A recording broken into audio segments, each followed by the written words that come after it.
ये कहानी है एक ऐसे राजकुमार की जिसे एक बौना जादू करके भालू में बदल देता है, जिसकी वजह से वो राजकुमार जंगल जंगल में भटकते रहता है। लेकिन एक दिन एक ऐसी लड़की आएगी जो उसे इस जादू से आजाद करेगी।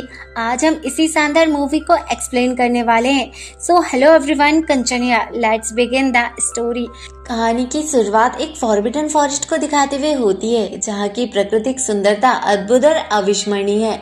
वहीं पर हम स्नो और रोज नाम की दो बहनों को देखते हैं जो नदी किनारे खेल रहे होते हैं। तभी वहाँ पर राजा का एक सोल्जर आता है और उन्हें एक लेटर देता है। साथ ही वो उनसे कहता है कि ये लेटर तुम्हारे पिता के लिए है। वो दोनों लेटर लेकर अपने पिता के पास आ जाती है, जिसे पढ़ने के बाद उनके पिता को पता चलता है कि पड़ोसी राज्य के साथ इनके राज्य का युद्ध शुरू हो गया है। अब क्योंकि उसके पिता एक सोल्जर हैं, इसलिए अब उन्हें भी युद्ध में जाना होगा। जब रात में उसकी दोनों बेटियां सो रही होती है तो वो उनके पास एक गुलाब रख के अपनी पत्नी से अलविदा कहकर युद्ध में चले जाता है।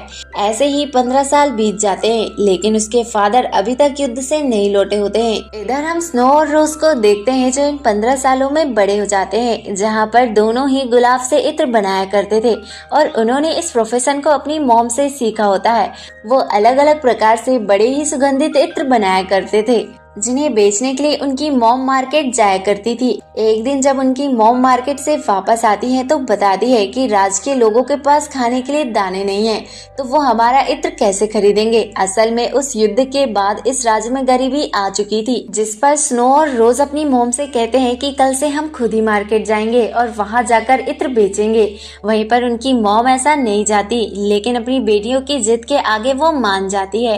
अब हमें नाइट का सीन दिखाया जाता है, जहाँ ये डिनर टेबल पर खाना खा रहे होते हैं, जहाँ पर स्नो और रोज अपनी मॉम से पूछते हैं कि उनके पिता वापस क्यों नहीं आए, जिस पर उनकी मॉम उनसे झूठ कहती है कि वो जल्द ही वापस आ जाएंगे। अब दोनों मासूम लड़कियां अपनी मॉम की बातों पर विश्वास कर लेती हैं और सोचती हैं कि जल्दी उनके पिता वापस आ जाएंगे।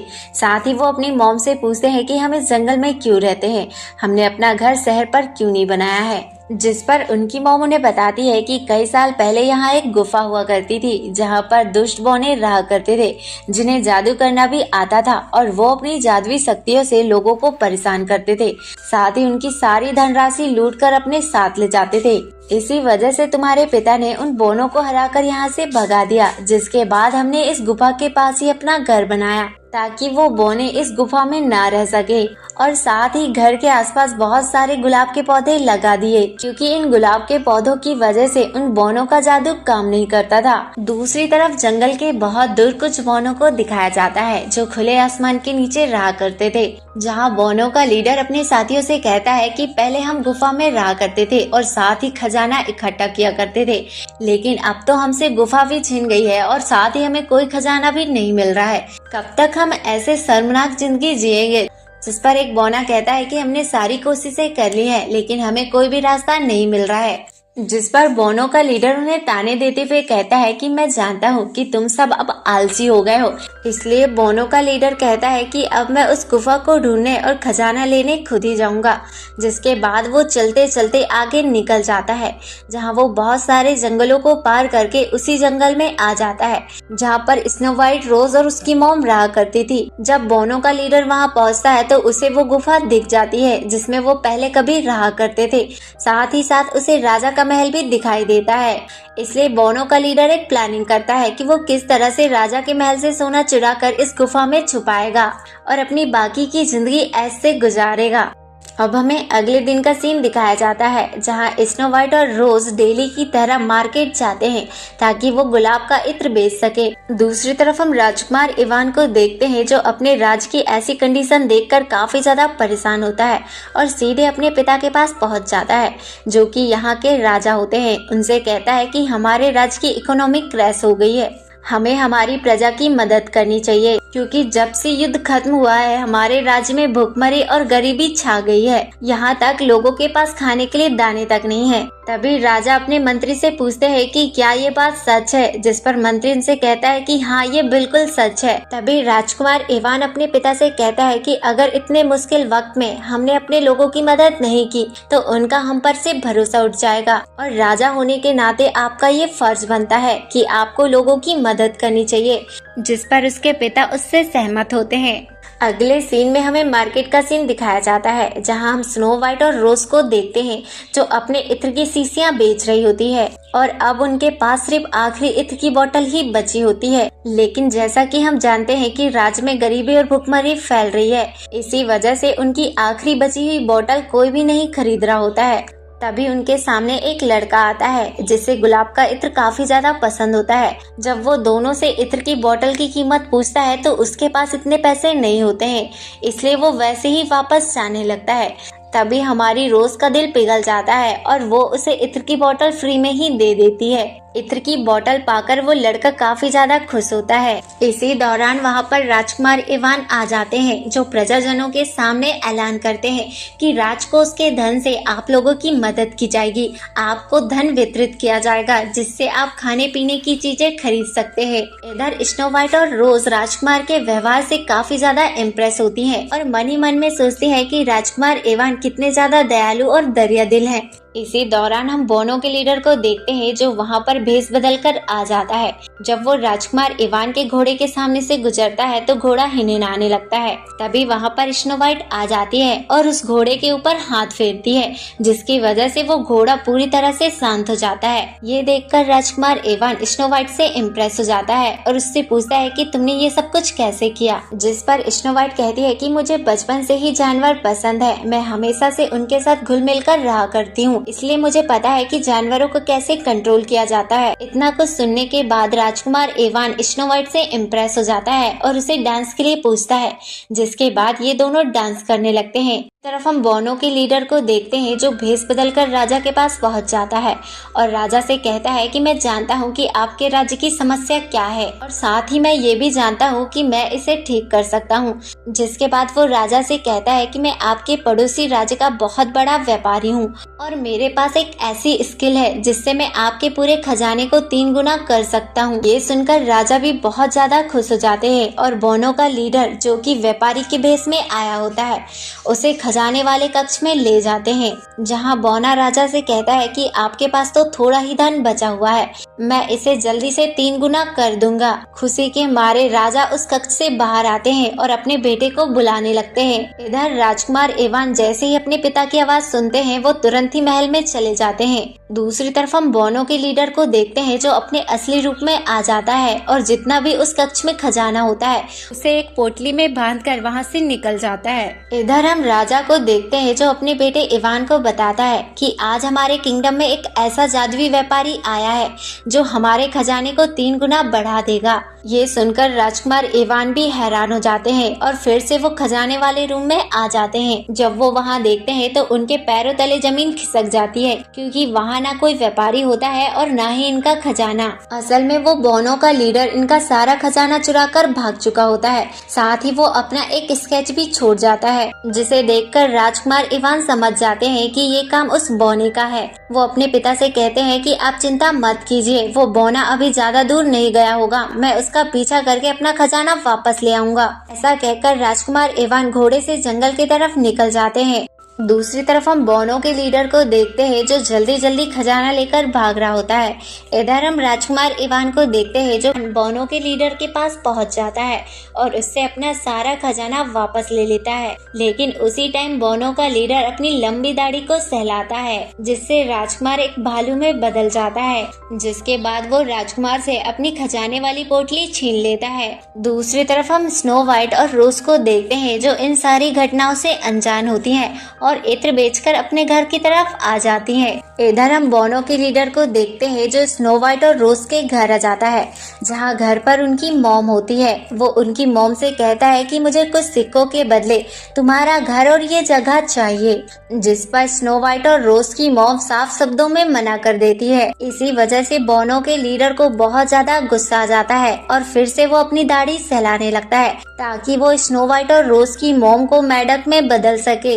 लेकिन उसका जादू गुलाब की झाड़ियों के उस पार नहीं चलता था, इसलिए बोनो के लीडर का गुस्सा 7वें आसमान में पहुंच जाता है और वो उनकी मॉम से कहता है कि मैं वापस आऊंगा और इन झाड़ियों को काट कर इस जगह पर कब्जा कर लूंगा। ऐसा कहकर वो वहां से चले जाता है। दूसरी तरफ हम राजकुमार इवान को देखते हैं जो भालू के रूप में इधर उधर भटक रहे होते हैं।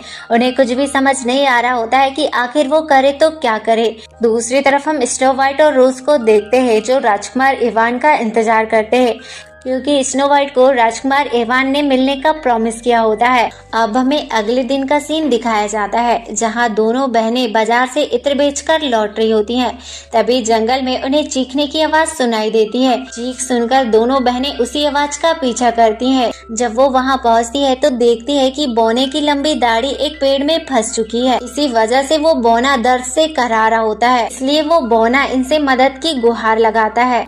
अब दोनों बहनों का दिल साफ होता है, इसलिए रोज उसकी मदद के लिए आगे बढ़ती है, लेकिन काफी कोशिश करने के बाद भी वो उसकी दाढ़ी नहीं निकाल पाते। इसी वजह से रोज कुल्हाड़ी की मदद से उसकी दाढ़ी काट देती है। दाढ़ी के कटने की वजह से बोना आजाद तो हो जाता है, लेकिन दोनों बहनों पर गुस्सा करता है और वहाँ से चले जाता है। बोने का ऐसा बिहेवियर देखकर रोज स्नो वाइट से कहते हैं कि ये कैसा संकी इंसान है, हमने इसकी मदद की, ये उल्टा हम पर ही भड़क रहा है। जिसके बाद दोनों अपने घर आ जाती हैं और अपनी मॉम को बताती हैं कि आज हमें एक बौना मिला था। ये सुनकर उनकी मॉम घबरा जाती है और उनसे पूछती है कि उसने तुम्हें कोई नुकसान तो नहीं पहुंचाया। तभी दोनों बहनें उनके साथ जो घटना हुई थी वो सारी बता देती हैं, जिस पर उनकी मॉम उनसे कहती है कि इस बौने से सावधान रहना, क्योंकि वो अच्छा आदमी नहीं है। अगले सीन में हम उसी बौने को देखते हैं जो जंगल में धन छिपाने के लिए गड्ढा खोदता है और वहाँ पर अपना धन छिपा देता है। तभी उसके दिमाग में आता है कि भालू बनकर जो राजकुमार जंगल में घूम रहा है वो उसके लिए खतरा पैदा कर सकता है, इसलिए उसे राजकुमार को रास्ते से हटाना होगा।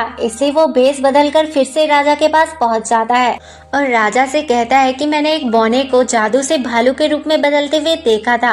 तभी राजा उससे पूछते हैं कि क्या राजकुमार इवान भी वहाँ पर थे, जिस पर वो बौना कहता है कि हाँ महाराज, वहाँ पर राजकुमार भी थे, लेकिन उस भालू ने राजकुमार को कहीं छिपा रखा है। अगर आप उस भालू को मार देंगे तो बौने का जादू खत्म हो जाएगा और आपका बेटा आजाद हो जाएगा। ऐसा सुनते ही राजा बिना कुछ सोचे समझे सैनिकों को ऑर्डर देते हैं और कहते हैं कि किसी भी कीमत में वो भालू बचना नहीं चाहिए। जिसके बाद राजा का मंत्री राज के सभी शिकारियों को उस भालू को मारने के काम में लगा देता है, क्योंकि राजा को जल्दी से जल्दी राजकुमार इवान वापस चाहिए होता है। अगले सीन में हमें जंगल का सीन दिखाया जाता है जहाँ शिकारी जगह जगह पर उस भालू को पकड़ने के लिए ट्रैप बिछा देते हैं, क्योंकि किसी को भी पता नहीं होता है कि राजकुमार इवान ही भालू है। अगले सीन में हम बोनो के लीडर को देखते हैं जो कैंची लेकर स्नो वाइट और रोज के घर आ जाता है, जहां वो गुलाब की झाड़ियों को काटने की कोशिश करता है, लेकिन वो झाड़ियां उससे नहीं कट रही होती है। ये देखकर वो काफी ज्यादा हैरान होता है। इसी टाइम स्नो वाइट और रोज की मॉम उसे देख लेती है और उसे वहां से भागने के लिए कहती है, जिस पर बोना उससे कहता है मैं कभी न कभी इस गुफा पे कब्जा जरूर करूंगा। ऐसा कहकर वो फिर वहां से चले जाता है। जिसके बाद वो नदी में पानी पी रहा होता है, तभी उसकी दाढ़ी पानी के अंदर पत्थर में फंस जाती है और वो फिर से चीखने लगता है। उसकी चीख सुनकर वो दोनों बहनें फिर से उसके पास आती हैं, जहां बोना उनसे मदद मांगता है। अब दोनों बहनें उसे दर्द में देखकर उसकी दाढ़ी निकालने की कोशिश करती हैं, लेकिन वो दाढ़ी नहीं निकल रही होती है, इसलिए वो फिर से उसकी दाढ़ी का उस हिस्से को काट देते हैं जो पत्थर में फंसा हुआ होता है। लेकिन इस बार भी वो बोना इन्हें थैंक यू कहने की बजाय इन पर भड़क जाता है, जिस पर दोनों बहनें कहती हैं कि ये बड़ा ही अजीब आदमी है। जिसके बाद स्नो वाइट को राजकुमार इवान की याद आती है और वो कहती है कि उन्होंने मुझसे वादा किया था, फिर भी वो मुझसे मिलने के लिए नहीं आए। ये बात सोचकर स्नो वाइट काफी ज्यादा दुखी होती है। इसी बीच उन्हें वही भालू दिखाई देता है जो राजकुमार इवान होता है, जिस पर रोज स्नो वाइट से कहती है कि आज हमने इस जंगल में पहली बार भालू को देखा है। हम दोनों बहनों को देखते हैं जो उस भालू के बारे में बातें कर रहे होते हैं।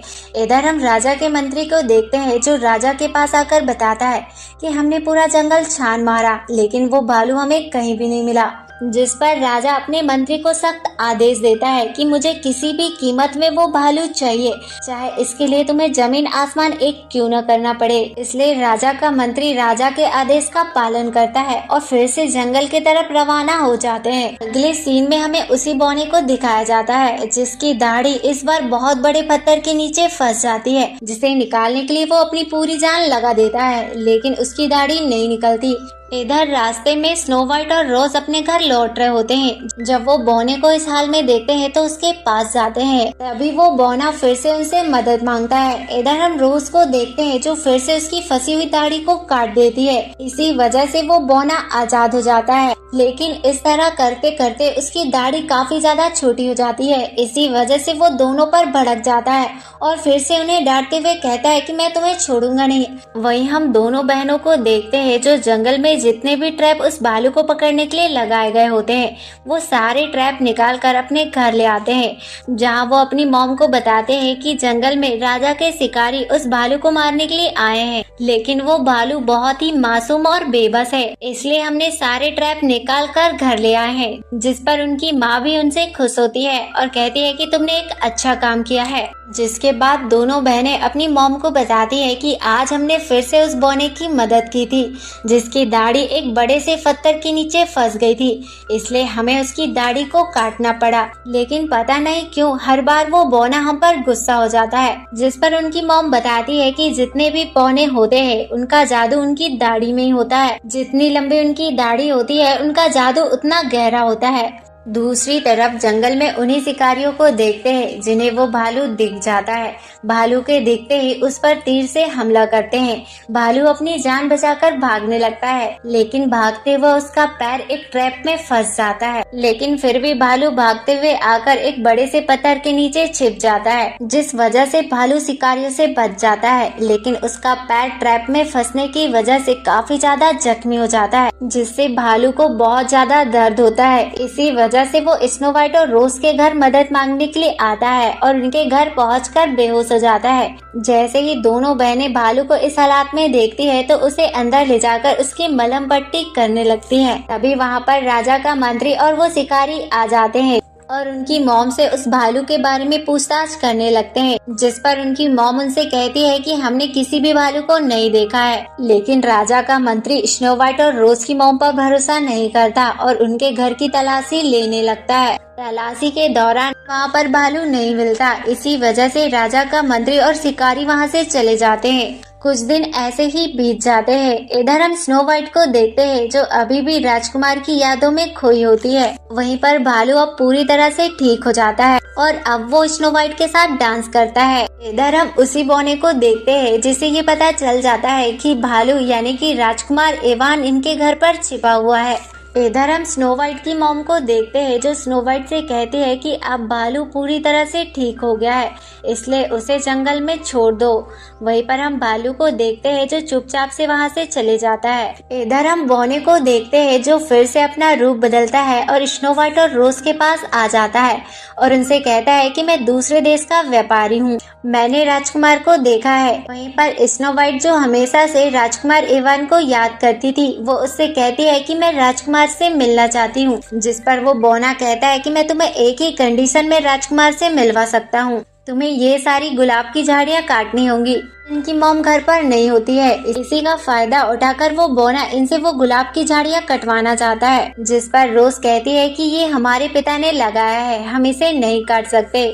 जिस पर वो बौना जो एक व्यापारी के भेष में है वो उससे कहता है कि अगर तुम इन झाड़ियों को नहीं काटोगी तो तुम पूरी लाइफ में मां नहीं बन पाओगी। ये सुनकर दोनों बहनें घबरा जाती हैं, इसलिए दोनों बहनें डिसाइड करती हैं कि वो गुलाब की झाड़ियों को काट देंगी। तभी सामने चट्टान में वही भालू आ जाता है जो राजकुमार इवान है। वो अपनी गर्दन हिलाकर इन्हें झाड़ियाँ काटने के लिए मना करता है। रोज उस भालू का इशारा समझ जाती है और स्नो वाइट को झाड़ियाँ काटने से रोक देती है। ये देखकर बौना अपने असली रूप में आ जाता है और उनसे कुल्हाड़ी छीनकर खुद ही झाड़ियाँ काटने लगता है। लेकिन जैसे ही वो गुलाब की झाड़ियों को काटने की कोशिश करता है वो गुलाब की झाड़ियाँ जादुई होती है, इसी वजह से गुलाब की झाड़ियों के जादू की वजह से वो बौना वहीं पर जलकर राख हो जाता है। बौने के मरते ही उसका जादू भी खत्म हो जाता है। इसी वजह से राजकुमार अपने असली रूप में आ जाता है।